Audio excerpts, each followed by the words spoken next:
Boss, dyan ko na lang linagay yung pagkain nila. Apat sila nandito. May tao kasi dun sa pinagkakainan nila, oh. May nakatambay dun sa pinagkakainan nila. Ayan, oh. May tubig dun. Ayan na sila. Apat sila nandito.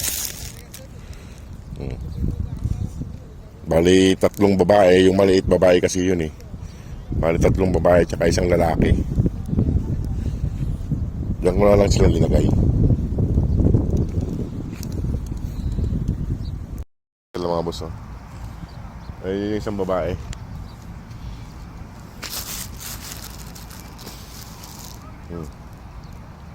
Ayan. Ayan sila.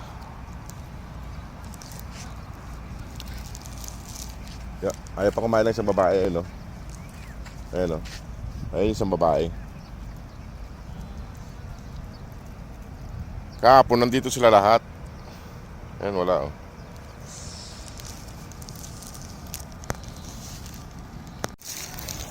May tubig dun mga boss, ayun, oh. Dun sa putol na pan na yun. Tsaka ito, pagkain nila. Yung babae, ayaw magpahawak nitong babae na to, eh. Suplada. Ayun, oh. Ayun, papahawak niya. Ay, walis na naman siya. Walis na naman siya. Ayaw niya magpahawak kasi ito, eh. Hawak nga kita. Hawak. Liga. Lumalayo mga boss pag ginawakan. Kaya yung sabi nyo haplos-haplosin, eh, hindi naman sila nagpapaplos. Lumalayo sila.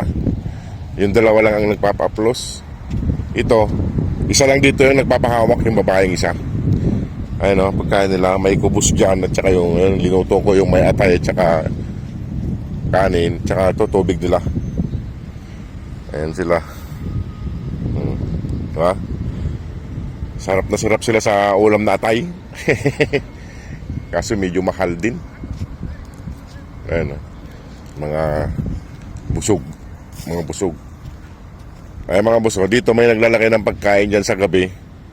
Yan, at saka doon sa kabila. 2 spot yung nilalagyan nila rito, at saka tubig, kaya hindi sila nagugutom sa gabi. Ito. Ito. Yan.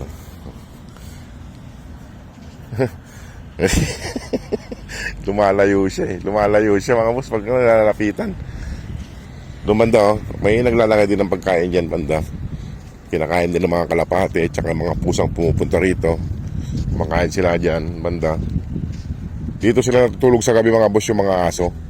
Dito sa lugar na yon, to. Dyan. May naglalagay ng gabi tsaka may naka-stack na tubig dun, oh. Tsaka ito. Ayaw magpahawak. Suplada. Tsaka ito. Ayan. Nabusog na. Umalis na doon.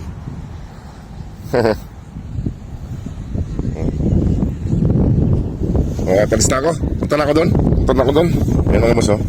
Ito, nagpapahawak. Ito, ayaw magpahawak. Halika daw. Ayan. Ayaw magpahawak ng isang ito. Ito, nagpapahawak to. Sige mga boss, at iiwan ko na sila rito. Mabalik na ako sa accommodation. Sige mga boss, maraming salamat. God bless po.